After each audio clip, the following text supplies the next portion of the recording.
Hi guys, and welcome back to a YouTube video. I'm so excited to finally be bringing you a video from Paris. The first semester at school, I was doing temporary housing just between different locations. I got to kind of try on the different neighborhoods and see what I liked, what I didn't like. As of January 4th, I finally have an apartment, which is so nice to have my own lodging, and I think I will do a video sometime soon giving you a little breakdown about my apartment in Paris and stuff like that. So make sure to follow me on Instagram because I give you lots of updates about Paris, day in my life, and all the fun things of perfumery school. Now in this video, we're going to be talking about 2025 fragrance predictions, as well as current trends that I'm seeing happening and what I think we're going to see in the next year. So if you want to be on top of the biggest trends in the fragrance industry for 2025, stay tuned because I have a lot of predictions for what is to come. Without further ado, please like this video, subscribe if you want to see more fragrance content, and I will see you in a second.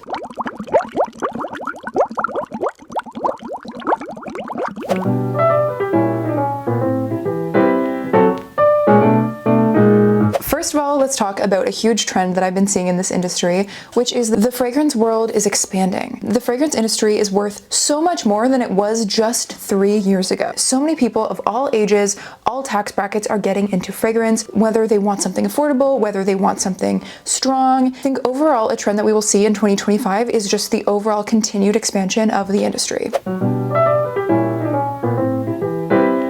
Starting with the first trend that I've been seeing at the end of 2024, launching into 2025, is random brands launching perfumes. We've seen this with Auntie Annie's launching a pretzel perfume. Air France just launched a fragrance with Francis Kurkdjian that is signature to the airline. Tracy Anderson, the workout class. Cirque du Soleil, the traveling circus, has a fragrance. Some other brands that I've seen have been makeup brands such as Merit, Huda Beauty, and Rare Beauty. Now moving on to my predictions for what we're going to see in 2025 in terms of random brands launching fragrances. I'm predicting that we will start to see an expansion of luxury brands move into fragrance. So think Rolex, think watch brands, Rimowa, luggage brands. Another thing I would see is the fact that a lot of younger boys have been getting into fragrances, so I think we might see the launch of a Fortnite fragrance for young boys. And then I do think we will see a continued launch of makeup brands expanding into fragrance, especially within Sephora. Some brands that I had in mind are MAC. They've had fragrances in the past,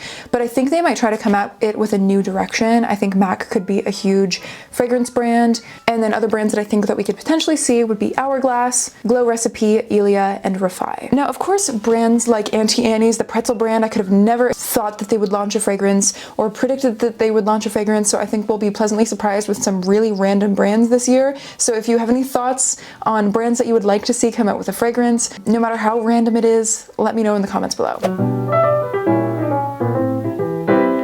Now, another trend that I think that we're going to see in 2025 is the designer privé. We saw this so much in 2024, where designer brands would come out with a private collection, which is more aligned with niche. Now, the benefit of having a luxury designer privé collection is that they appeal to the niche consumer, whereas the traditional designer fragrances are more mass market. They have to be market tested. The price caps allow them to have to work with different materials, but have a designer privé collection, you can really approach it more like a niche project. You can use the expensive materials, you don't have to market test it the same way, and it can be a lot more of a luxurious fragrance experience. So I think that this will definitely continue, especially with the rise of the niche market. And some brands that have privé collections have been so successful. For example, Armani. The Armani privé collection is incredible, and I like it more than some of my niche brands. YSL with Tuxedo and Baby Cat has been incredibly successful. So in 2024, we saw the launch of so many fragrance brands. Fendi came out with 7 fragrances. Valentino, 7 fragrances. Bottega Veneta, they came out with 5 fragrances. Paco Rabanne came out with a new fragrance collection in 2024. So for 2025, the brands that I predict, and this is a huge one, Jean-Paul Gaultier. Jean-Paul Gaultier, mark my words, will come out with a privé collection in 2025. I have no insight, I have no background, but Jean-Paul Gaultier has been killing it. They are slaying the mass market with their designer fragrances. The people that like Jean-Paul Gaultier, which are a lot of people, love niche fragrances as well, and therefore if they had a privé Jean-Paul Gaultier collection, it would be killer, and I think that is to come in 2025. Other brands that I think that we could possibly see a private collection for would be Maison Margiela. We know that they have their replica collection, but I think that we could see a new, more exclusive, more private collection from Margiela, as well as Burberry. Burberry is more within the vanillas, like fruits. I think that I would really like what they would have to offer in a privé collection. Moving along, the next prediction that I have are new collections that are essentially launching a new brand within a brand. Now, we saw this a little bit in 2024 with specifically Wilhelm Perfumery. They have that bright yellow color with the, carved glass bottles. Wilhelm just came out with a new collection and they look completely different from the other fragrances. So you look at these and they don't have the same kind of playful Wilhelm yellow. They seem a little more refined, relaxed, and almost like launching a private collection within your collection. Another brand that we saw do this was Diptyque. They launched their collection that have these bottles that are so pretty, and I think this was an interesting way of kind of expanding the line while bringing something new. So some brands that I think could maybe do a rebrand or come out with a new collection in this sort would be potentially Femine. I brought them up as looking particularly monotonous in their branding, so I would love to see them have a new collection. I think maybe BDK or Maison Crivelli. So the next trend that I've been seeing overall that I think will inform the industry in 2025 is perfume layering. This kind of goes on to what I said before about just aficionados, people who love fragrance, people who really want fragrance to be part of their everyday life, is layering. Fragrance is so successful right now that we are going to see fragrance in all categories, and we have already started seeing it. Because if you have different fragrances for all of your body, that can help, layering can help extend longevity per se. So I think that we will see layering and just different categories. So first of all, body mists. Body mists for 2025. This was huge in 2024. Love Shack Fancy came out with body mists. Fleur came out with 6 body mists. Ellis Brooklyn, body mists. Henry Rose, body mists. Sol de Janeiro is the largest selling fragrance brand in Sephora. They outsell all of the other brands in Sephora by an incredible amount. And that has shown that people want body mists. People want to wear body mists. And so I think we'll start to see a lot of brands come out with body mists like we've seen in 2024. Another thing that we've seen is these body mists are actually expensive. Some of the ones from Fleur were about, in the $20 range, but then I think Love Shack Fancy was in the $40 range. So you can really charge for these body mists. And I think that we will see that. And my prediction for 2024 is that niche brands will come out with body mists. Up till this point, we've seen kind of brands that you could expect maybe having a body mist like Fleur, but I feel like brands like maybe Parfum de Marly, I think we will see more body mists in 2025. Really like what they would have to offer in a privé collection. Moving along, another category that I think we will see the fragrance industry seep into is laundry care. Now, I'm specifically partial to laundry products because I love specialty scented laundry care. I know BDK launched them last year. Sniff, they have laundry products. They have one that's the Creme Couture scent, which is scented like croissants. And it smells incredible. I love it. I've gone through it so many times. Emma 10 for 10% off. Same thing with Deadcool. Deadcool launched laundry detergent and I am absolutely in love with it. So I think we will see a lot more brands start to go into the laundry space. To take that even farther, I think potentially we will start to see, currently there's differentiation even among body sprays. Bath & Body Works body sprays, which are more affordable, and then we have Love Shack Fancy, which are $30, $40 for a body spray. I think with laundry, we'll start to see some differentiation as well for, luxury laundry. So I think we could even see brands like Gain or Tide coming out with a premium laundry collection, whatever that might mean. So not just niche brands coming into the laundry space, but even existing large mass brands potentially releasing a fine fragranced laundry line. The final category that I think that we'll see more expansion in is hair perfume. We saw this with Diptyque launched a hair perfume line, same thing with Dior. I think this has to do with a bit of the layering and just the fact that people love perfume, and when you have really popular pillar fragrances like L'Eau Papier for Diptyque, people will repurchase it in all forms. I just bought the L'Eau Papier hand soap. They have a hair perfume for those people who love it, adding to the trends of the fragrance world expanding, as well as people really trying to kind of come at it with new angles. My prediction is Jo Malone will launch hair mists, if they don't have them already. Okay, Okay, the next trend that I have to talk about in this video is the desire for longevity. More and more, we have been seeing every fragrance relaunched in an X-ray. People want longevity. People want their money and what they're spending on a fragrance to last them. And for a lot of people, fragrance is not worth the money unless it lasts an incredible amount of time. I'm not one of these people. As long as I really like the fragrance, I'm personally okay to, decant it. If a fragrance, I put it on and within 10, 20, 30 minutes, it's completely gone, I don't think that's worth the money. But I think that the push for longevity, I don't like it, and understanding the science behind it, I'm not completely, behind it. That's just how I feel. But I think with 2025, we will see the continued release of extrays. We were already seeing Valaya Exclusive coming out, and I know that that's a little more of a flanker. I think it's more supposed to be like an almond version of Valaya, because Valaya is already incredibly long lasting. But even Amouage with Guidance, they came out with Guidance 46. With Purpose, we have Purpose 50 already. And so I think that Pillar Fragrances will see an extray fragrance version. And I see Blanche Bette perhaps, Bianco Latte perhaps. I definitely think an Altair exclusive could come out. Byredo, I've heard whisperings that there's going to be Mojave Ghost or G Water potentially in a extray. And Le Labo, I could see another 13 extray or a Santal 33 extray de parfum. Speaking of it, Le Labo has been especially quiet lately. I wonder if they're working on something.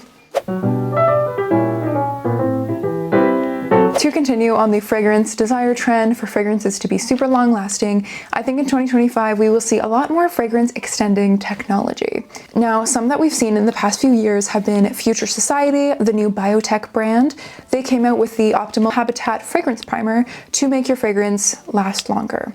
House of Beau also has a fragrance primer. And then recently in 2024, Coty had their Infiniment Coty collection. I visited in the Marais recently, and apparently they have this new patent pending technology that causes your fragrance to extend the wear up to 30 hours. Not 30-hour wear, but it decreases the volatility of your fragrance, so rather than evaporating, they stay here and they stay longer. Potentially, in the longest case, up to 30 hours. And then also on this, because generally balms, things like this extend wear of perfumes, I think we will also see more solid perfumes. I know we've been seeing Glossier, Noise came out with one, so I do think there will be more of an emphasis on layering perfumes with different enhancing paraphernalia in 2025. Now, one thing I will have to say is that, be a little wary of this. I've reviewed a lot of these and, I've tested a bunch, and I feel like a lot of them, I've really wanted them to work, but I haven't found anything that really changed the natural chemical experience of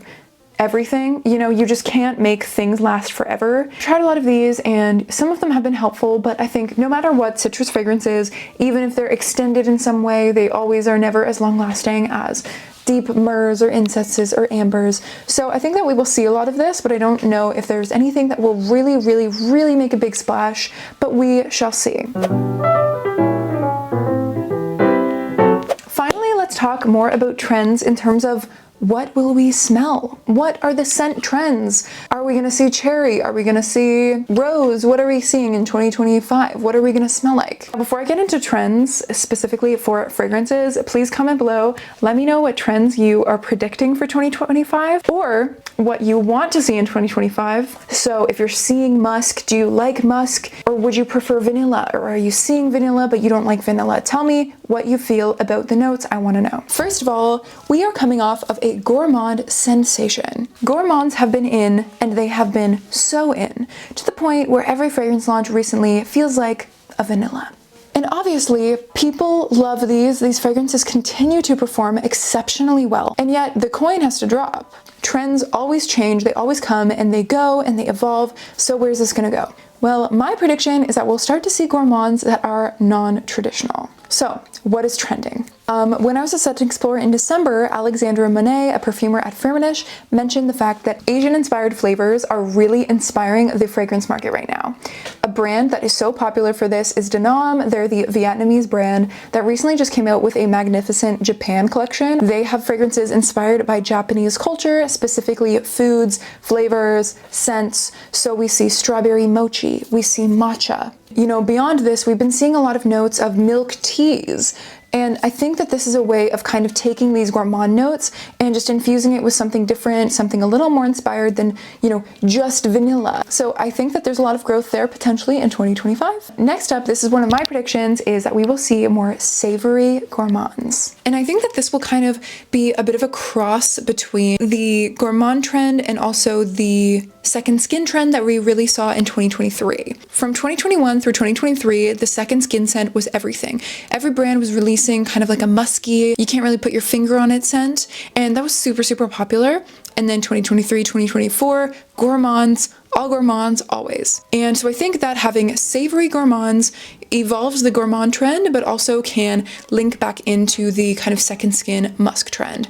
So fragrances like, again, a white rice from Denom, which is not sweet, but it has that kind of starchy, savory, smooth quality that is cocooning like a musk scent, but it is still a gourmand because it is edible, or at least edible adjacent. So I think maybe rice notes will be popular. Same with milk or sandalwood. I know, again, L'Eau Papier from Diptyque, so popular. That fragrance has a steamed rice note and sesame, which adds to that kind of savory quality. So I think that we will start to see more savory gourmands in 2025. And then another note that I think we will see in 2025 that we have already been seeing is plum. Now, this one again is a fruity note, but it's a little tart and a little juicy, and it plays super well again with the musks, as well as it plays well with fruits and floral notes. When I went to Fragrantica and I looked up plum, I found over 20 launches from 2024, and I think we will potentially see more in 2025. Some recent launches have been the Glossier You Do and Sniff Me. The return of the clean girl. We may potentially see aldehydes in 2025. In 2024, aldehydes made a return with Merit Scent Retrospect, which was an aldehydic scent with orris notes that added a really smooth, again, kind of white rice adjacent, smooth, silky scent. Another fragrance that we saw with aldehydes was Acne Studio and Frederic Mall's scent. I think it was just called Acne Studios, but I can't remember what it was called. But that was an aldehydic scent, which I think will kind of branch off of the clean girl aesthetic and also be a direct callback to Chanel No. 5, because that is when aldehydes were introduced. So potentially more aldehydes in 2025. Finally, the last note that I think will be popular in 2025 is marshmallow. We saw Yum Bougie Marshmallow launched from Kayali. There's Ellis Brooklyn's new Marshmallow Body Mist that has just come out. And overall, I've seen a lot of requests for marshmallow perfumes in general. So I do think that this fragrance, because of how much request I've seen for it specifically and the new launches lately, I do think that we are in for a marshmallow 2025. Oh, also the Black Opium Glitter Marshmallow. In 2025, who is the perfumer that we will see the most? Quentin Biche. Quentin Biche.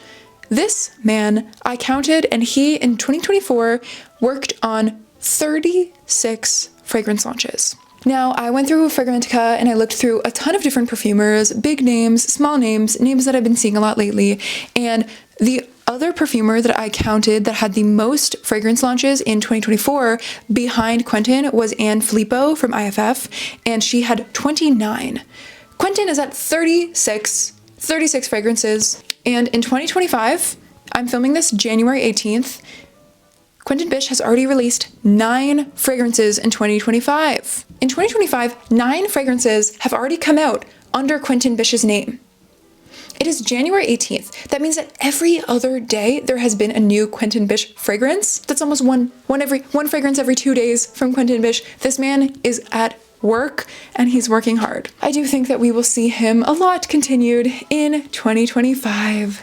Now, that is all that I have to say for this video. Thank you so much for watching. If you enjoyed it, please like and subscribe. Follow me on Instagram. It's right here. I'm so fun there. It's a really good time. You're gonna love it. Before I've ended this video, I have 3 questions. 1, what do you expect for 2025? 2, what launches have you liked lately and why? And I actually didn't have a 3rd question. So, I love you. See you guys later. Bye.